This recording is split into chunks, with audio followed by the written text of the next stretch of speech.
meses dela, injetando hormônios para ela continuar liberando leite, secretando leite, ela já é enchida de novo de hormônios para ela ovular e começar a próxima gestação ainda sendo tirado o leite dessa gestação, que não se extraiu ainda todo o leite que desse lucro. Então é um processo contínuo contra o corpo dela. Terceira fonte de sofrimento, que está associada também à repetição da mastite. Essa diz respeito aos cascos, algo que a gente nunca vê numa vaca. Qual é o estado dos pés da vaca. Então imagine que a gente estivesse agora aqui num sistema, que todos nós estivéssemos confinados nesse auditório, seria o confinamento completo, viessem nos dar água e um prato feito, todo dia o mesmo prato feito, a mesma comida, no mesmo horário, com a mesma consistência, o mesmo sabor, a mesma quantidade, porque quisessem extrair de nós, não vou dizer leite, até podemos fazer com mulheres que acabaram de ganhar bebês, e eles queiram o leite dessas mulheres. Imagina que seres extraterrestres descubram que o leite de mulheres é fantástico, sensacional para eles criarem os filhos deles. Então trancam as mulheres aqui, dão uma ração específica, repete essa ração e vão inseminando essas mulheres, elas vão parindo, eles vão levando os bebês embora, porque eles só querem o leite. E dão mais hormônios para ela continuar secretando, mesmo que não tenha mais nenhum bebê mamando. É o que nós fazemos com a vaca. Antes eu perguntei, como é que pode tirar 40 litros hoje, 40 amanhã, 40 depois, ou 60 hoje, 60 amanhã, e isso por meses a fio? Só pode tirar pondo alguma coisa ali. O que eles descobriram? Que se eles derem bastante carboidratos e proteínas para os animais, para as vacas, elas vão ter excesso de calorias no seu corpo. Excesso de calorias faz com que o fígado guarde esse açúcar, esses carboidratos, essa energia, na forma de glicogênio. E esse glicogênio depois vai sendo jogado por todo o corpo, e nós mulheres principalmente, mas hoje os homens também já sofrem disso, sabemos muito bem o que é ter um crescimento fora do padrão. Crescer para frente, crescer para os lados e crescer para trás. Gordura acumulada. Gordura acumulada sempre tem a ver com excesso de calorias que não foram queimadas. Então a única forma de usar essas calorias não queimadas, no caso das vacas, é extraindo o leite delas. Então, dá comida demais, excesso de comida, e amanhã a gente vai ver as quantidades de comidas, quando trabalharmos a questão da devastação do leite, a devastação ambiental que o leite causa. Então se dá comida em excesso para as vacas, e comida que as vacas não evoluíram para digerir. Então as vacas evoluíram, como os cavalos, para comer ervas. São animais herbívoros. Ainda que as vacas possam comer outro tipo de comida, inclusive carne de outras vacas que caem, as colegas delas mortas são levadas para triturar, e parte dessas carnes e nervos e ossos entram, ou entravam, até a questão dos prions da vaca louca, entravam na composição da ração para as vacas usadas para a extração do leite. Então descobriu-se que proteína em excesso, carboidrato em excesso, ajuda a formar gordura, e essa gordura depois é retransformada em leite.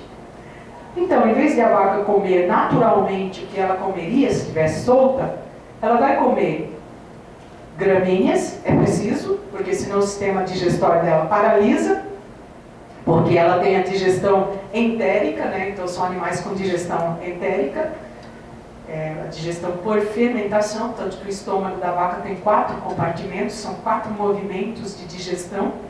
Nós temos 2, nós achamos que temos um estômago, mas nós temos 2 compartimentos, né? 2 funções. Né? O estômago cardíaco, que é o primeiro quando a gente engole a comida, e aí a comida fica ali meio que repousando, e depois ela passa então para a base, o fundo do estômago, que é onde ela vai entrar em contato com os ácidos que vão ajudar a desmanchar o que ainda a saliva não conseguiu dissolver. Então o que acontece? Damos comida às vacas para ter esse excesso de leite. Esse excesso de leite, para extrair, é preciso machucar. Não tem como extrair todo esse leite a vácuo sem machucar a vaca. Mas, esse excesso de comida errada, que a vaca não evoluiu para digerir bem, ele é fonte de acidez.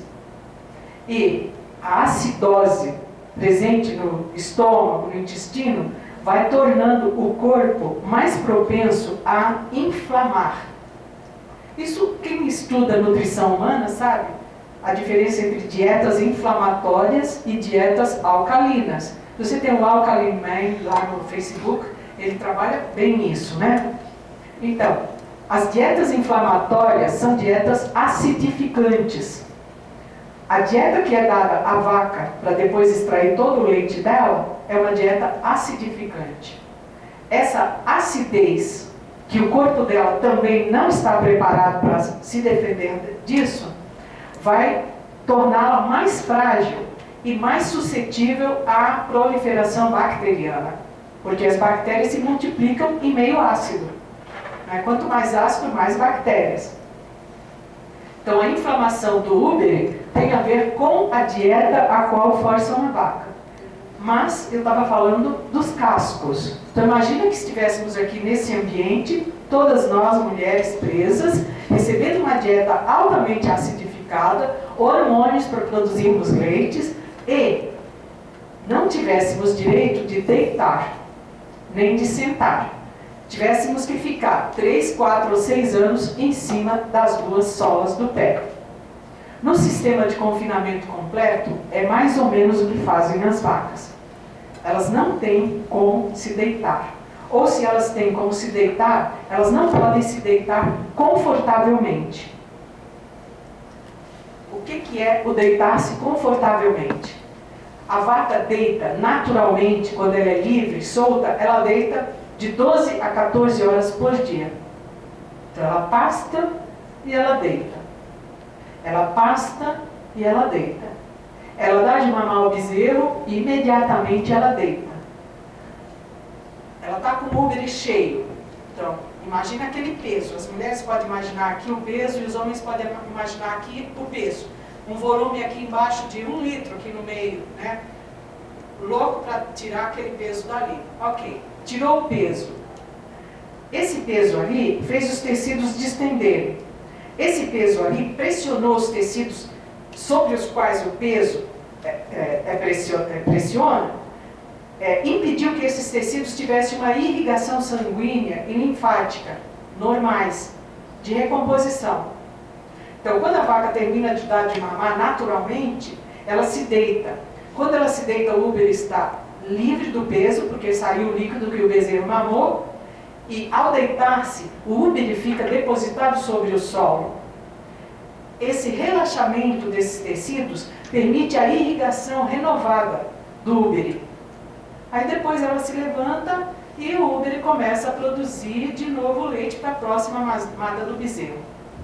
No sistema de confinamento, como a vaca não sai da sua baia, é naquela baia que ela vai urinar e excretar.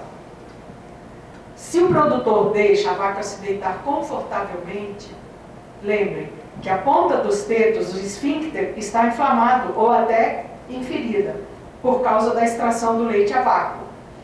Esse teto aberto, se a vaca se deita e relaxa sobre restos de excremento, piso mal lavado, isso é normal, porque ao longo do dia não tem uma carteira de trabalho paga para o cara ficar de mangueira cada vez que a vaca faz um xixi ou um cocô. Não existe isso.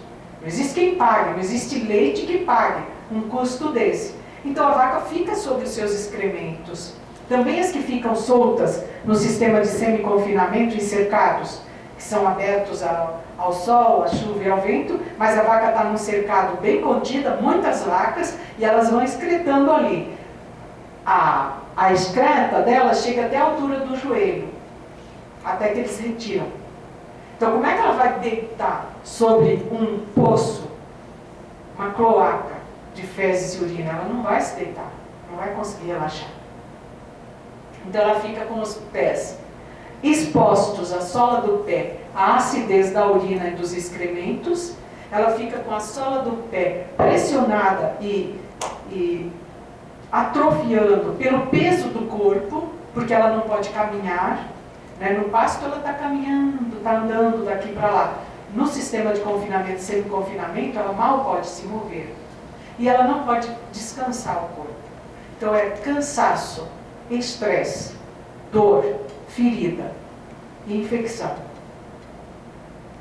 Os cascos se deformam, porque as lâminas que formam um casco são parecidos com as lâminas que formam nossas unhas. A gente pode ver, às vezes, quando está com deficiência nutricional, que a unha começa a escamar. A gente fala, está escamando, está soltando lasquinha, né? Não é aqui, uma vez que a gente bota a outra unha e rasga errado. Não, é aquela escamação por cima. Vai soltando mesmo partezinhas. Bem, o casco animal é feito de centenas de lâminas. Não é um osso, não é igual ao osso, mas é da mesma matéria que um osso. Só que um osso menos duro. Um osso que permita sofrer o impacto do peso do corpo do animal parado ou o impacto do peso do corpo do animal sendo transferido enquanto ele se move de uma pata para outra. Quando o animal fica parado, sobre meio ácido, os tecidos que formam essas camadas não podem se recompor. Assim como os tecidos do interior do úbere e da ponta dos tetos não tem tempo para se recompor, porque já recebe novo ferimento em cima. O ferimento já é renovado cada vez.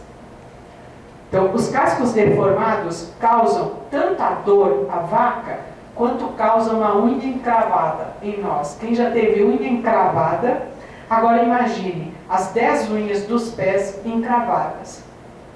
O John Webster, que é o maior estudioso da dor e do bem-estar animal, ele é um médico veterinário britânico que trabalha há 20, 30 anos, ele deve estar idoso, agora deve estar beirando os 90, que trabalhou a vida inteira nas faculdades veterinárias, escreveu muitos livros sobre a dor e sofrimento dos animais criados para exploração e consumo humano.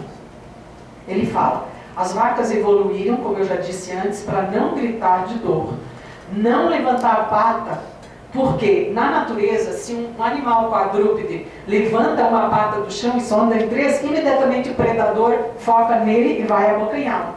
O predador nunca vai atacar o animal alfa de um grupo. Um animal saudável, forte. O predador fica na espreita, procurando um filhote mais frágil ou um animal adulto ferido, porque ele sabe que aquele animal não poderá correr dele. Ali é certo que ele vai conseguir abocanhar. Então, também é natural na vaca, como nos cavalos, não erguer a pata quando está doendo. Então, qual que é a atitude da vaca e dos cavalos? Ficarem imóveis. E o John Webster diz, quando você vê uma vaca absolutamente imóvel, que hesita em mover uma pata, inclusive para ir alcançar a comida no coxo, pode estar certo que este animal está sofrendo de dores atrozes. Só que evoluiu para não berrar, não mugir, não mancar, nem levantar a pata. Então são animais que evoluíram mentalmente, eles têm consciência do risco que é manifestarem que estão vulneráveis fisicamente. Isto, os produtores que não sabem, e quem daqui que não tem a lido galactolatria sabia disso? Alguém sabia? Isso, veja lá. Então não são só os produtores, ninguém sabe. Então só quem faz o estudo da literatura específica é que fica conhecendo a psicologia e a fisiologia dos animais usados para consumo humano. Então temos a dor nas patas, ou a laminite, daí temos a mastite como a inflamação e infecção das mamas, da mama ou dos tetos, e temos a laminite como a inflamação ou até a infecção das patas. Isso as dores já da lactação, né? Tudo isso porque elas são escravas sexuais para a produção do leite. Mas antes disso, quando novilhas, elas sofrem 2 tipos de dores semelhantes às dores que sofrem os machos.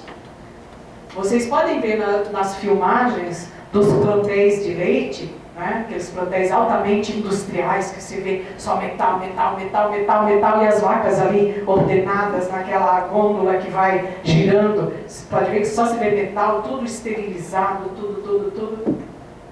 Você não vê uma vaca com chifres. Aí parece, a vaca de leite não tem chifre, já nasce sem chifre. Não nasce sem chifre. Antes de ela ser tornada grávida pela primeira vez, da adolescente ser engravidada, enquanto ela é ainda uma menina, se compararmos a idade no momento em que fazem isso a ela e proporcionalmente a vida, a longevidade, maturidade, evolução, infância, adolescência, idade adulta e velhice no bovino, enquanto ela é menina, tem uns 4 ou 6 anos de idade, se fosse uma criança humana, ela é descorneada. A sangue frio, não tem anestesia.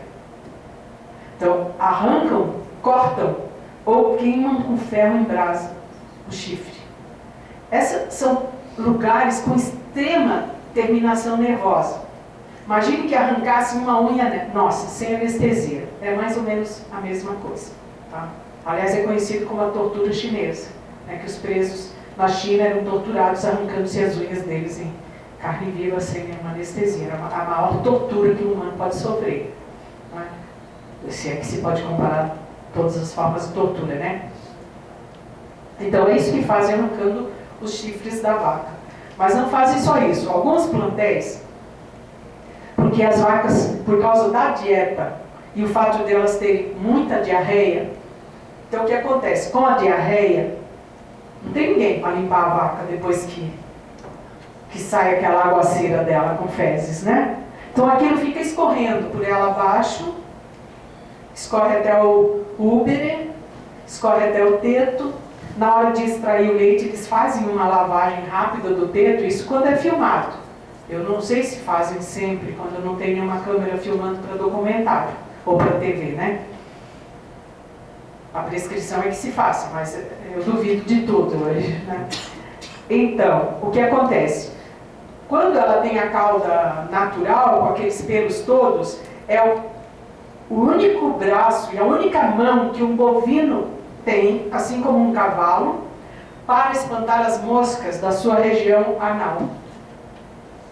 Então o que a vaca faz? As moscas vêm tentando comer o resto das fezes, da diarreia, e ela bate com uma cauda para tentar livrar-se das moscas.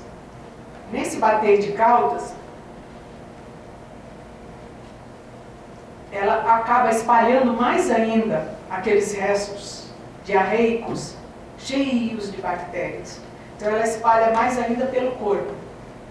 Depois, com o suor, com a água, com tudo mais, esse espalhado pelo corpo vai descer para o úbere. Como o úbere tem 4 pontas, tudo que desce vai escorrer para a ponta dos tetos. Como a ponta dos tetos está sofrendo abertura pelo vácuo da extração, ali entram as bactérias. Então é outra causa de mastite, como é se a vaca deitar sobre seus excrementos, os tetos estão com os esfíncteres abertos, aí entra restos de fezes e urina com todas as bactérias que pertencem a isso para os tetos delas, formando então a infecção que vai ser extremamente dolorosa e vai requerer mais antibióticos. Então, o que alguns produtores fazem?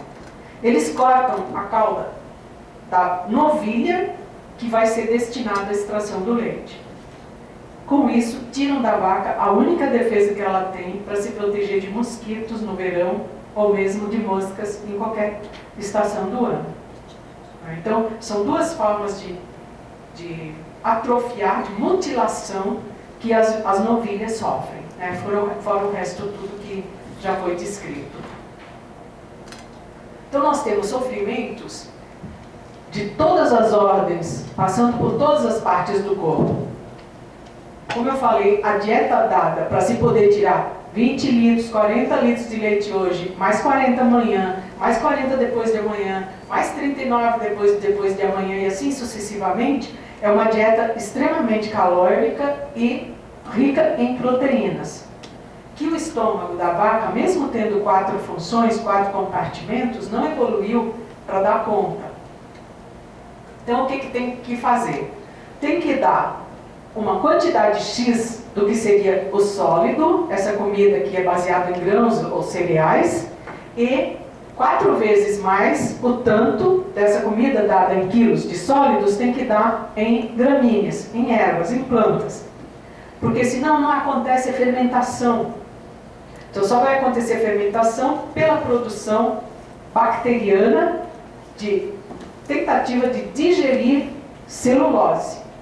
Porque planta é celulose. Não é?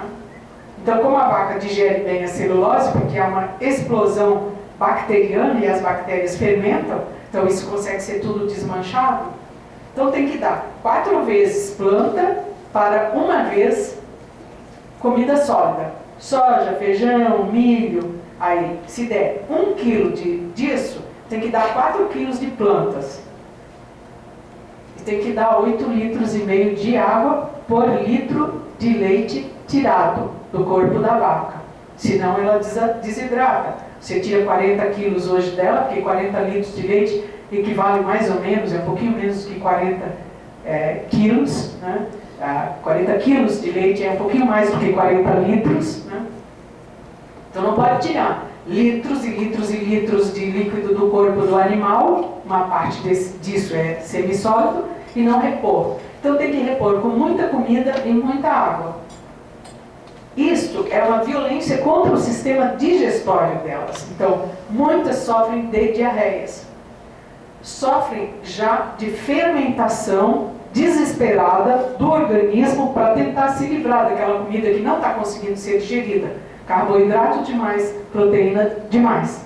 Da soja, do milho. Um pouco disso o animal é capaz de digerir, misturado com a alfafa, com o feno, com as gramíneas, né? Com a mesma grama, se o animal pode comer no pasto. Mas uma quantidade imensa que é obrigado a dar para se poder tirar 40 litros, ou 30 litros, ou 25 litros, amanhã nós vamos ver essas quantidades, é impossível digerir bem. Então a vaca sofre de fermentação, estufamento do estômago para dar conta de toda essa digestão e paralisia do rumen, do esfíncter que leva todo o alimento fermentado do estômago para o intestino delgado.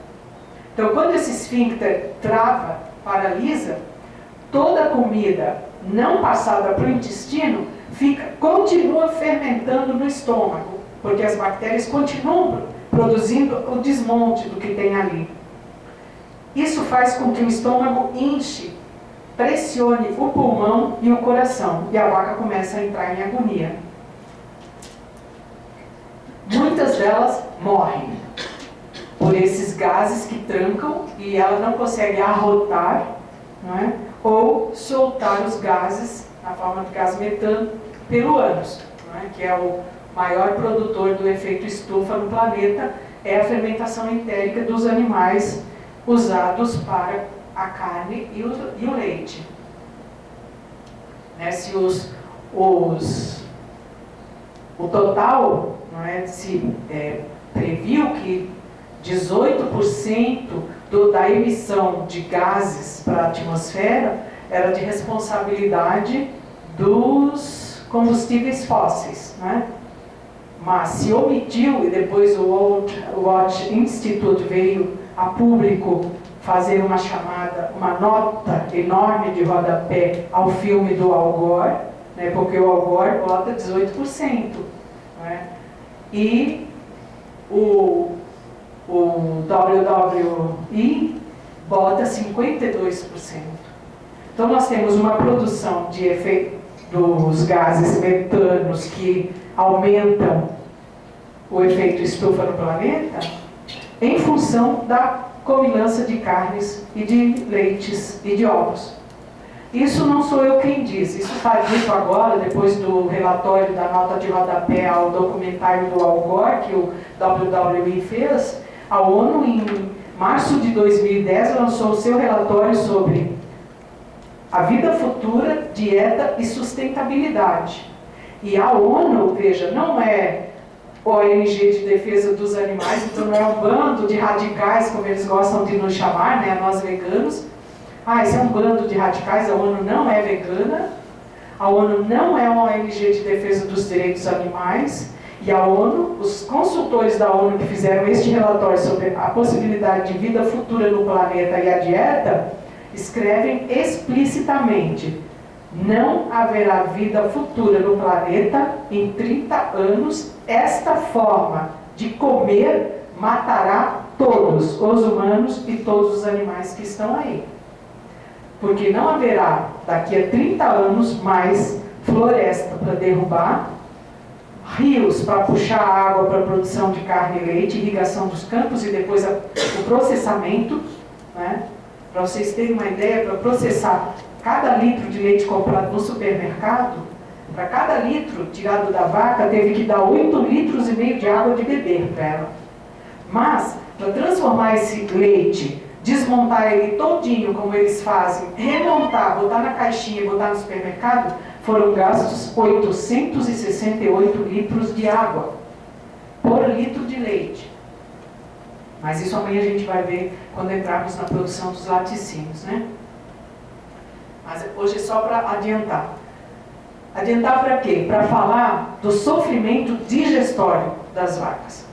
Pelo excesso de água, excesso de comida que é dado a elas, para se poder extrair 40 quilos de leite do corpo delas todos os dias.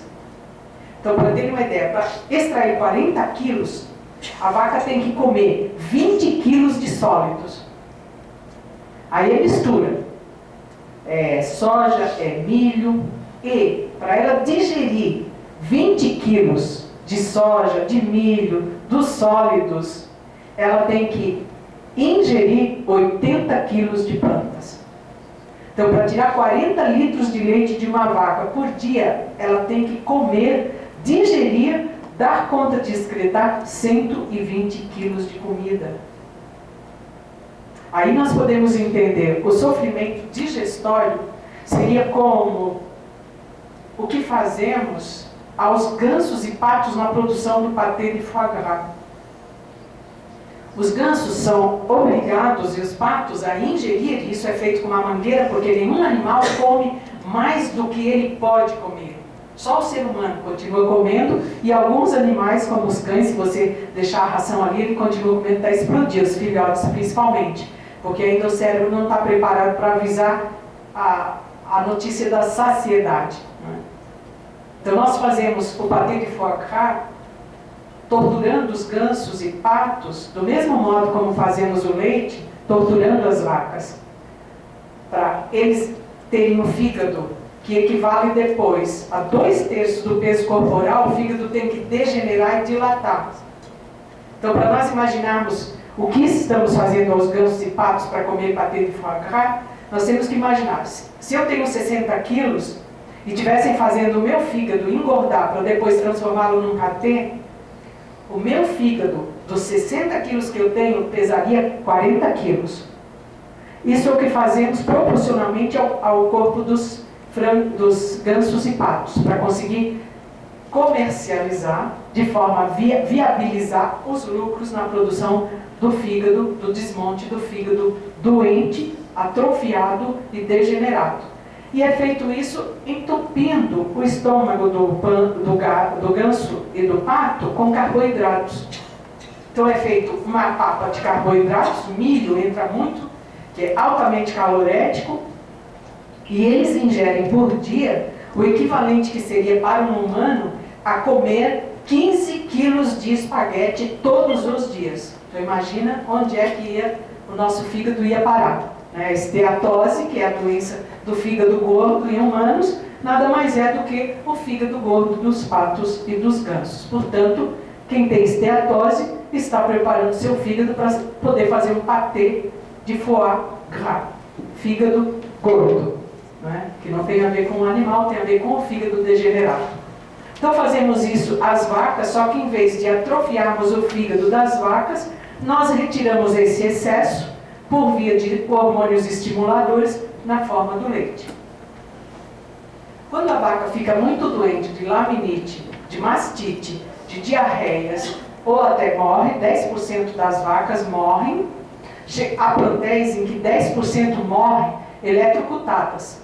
Na hora que eles põem o aparelho no Uber e ligam na tomada, como chamar um eletricista, um engenheiro para fazer o controle o tempo todo dessa eletricidade sai caro, eles deixam. Então, muitas vacas morrem eletrocutadas pelo choque da tomada, no Uber delas. Morrem eletrocutadas no Uber. Outras caem mortas, o que eles chamam de morte súbita. Tecnicamente, não tem explicação. O Webster e o Broom, que são dois grandes veterinários britânicos que eu estudo sempre quando vou falar dessas questões dos animais, atribuem a muitas dessas mortes súbitas na esteira da coleta, da extração do leite, ao estresse emocional. Elas morrem do coração, de tamanho sofrimento durante 4 anos, 5 anos. O máximo que uma vaca de alta produtividade vive são 6 anos. São 4 gestações, isso é o máximo. Então, nenhuma vaca sobrevive a isso no sistema produtivo do leite. Quando elas caem e não levantam mais, mas ainda não estão mortas, são arrastadas por um guindaste, vivas, esfolando o que for preciso, até chegar em cima da rampa do caminhão, e são levadas para o abatedouro. A maior parte dessas é transformada em ração. A carne e os ossos são triturados para ajudar a compor as rações. Inclusive as rações que a gente compra para os gatinhos e cachorrinhos que a gente tanto ama. Que são feitas disso, né? São resíduos da indústria da carne e do leite que sustentam a dieta dos chamados pet animal. Né? As que estão dando muito prejuízo por causa da mastite ou da labinite, elas são enviadas para o abatedouro para virar carne de hambúrguer. 50% da carne moída transformada em hambúrguer do mundo é carne moída de vacas que foram usadas para o leite e num certo momento se tornaram dispendiosas para o produtor. Então eles descartam para o matadouro. No matadouro, elas chegam, muitas delas grávidas, e os produtores gostam de fazer isso, de mandá-las grávidas, porque elas são pesadas na saída. E não se sabe, o cara que está comprando não vai fazer um ultrassom de cada vaca, que isso custaria muito dinheiro, custaria quase o dinheiro da vaca. Então elas entram na linha de abate com o peso do bezerro que está dentro delas. Então são vendidas grávidas para serem mortas, para render mais para quem vende para carne de hambúrguer. Esses fetos dentro das vacas são usados para experimentos médicos. E são usados ainda vivos. Eles não podem estar mortos. Então, eles sofrem punções de agulhas grossas diretamente enfiadas no coração deles, pulsando ainda. Por quê? Eles querem colher células e sangue ainda pulsante, carregado de oxigênio, para fazer os experimentos e para fazer uma série de outros derivados. O estômago desses fetos e de muitos dos vitelos, moídos também para ração de pet animal, os vitelos que não vão servir para carne de vitelo, o estômago deles tem aquilo que é usado para a indústria do queijo, o coalho. Então quem come queijo está comendo algo produzido a partir do estômago dos vitelos que foram descartados ou dentro do corpo das mães deles, ou já estão do lado de fora do corpo e não foram considerados úteis para a indústria da carne de vitela ou para a indústria de ração de pet animal. Enfim, vou encerrar aqui para a gente ter mais tempo para o debate, porque 15 para as 10 nós temos que fechar e ainda tem a degustação, né, antes de fecharmos. Né? Então não vamos fazer intervalo agora, porque aí dispersa muito, vamos direto para o debate. Obrigada pela atenção, por não terem dormido, cochilado nem roncado, embora eu sei que ficar falando sem parar 1h30 seja extremamente cansativo para quem está do outro lado, tá bom? Obrigada pela atenção. Agora vamos debater, né? Vocês podem ficar à vontade para fazer perguntas que acharem interessantes, aproveitando a oportunidade.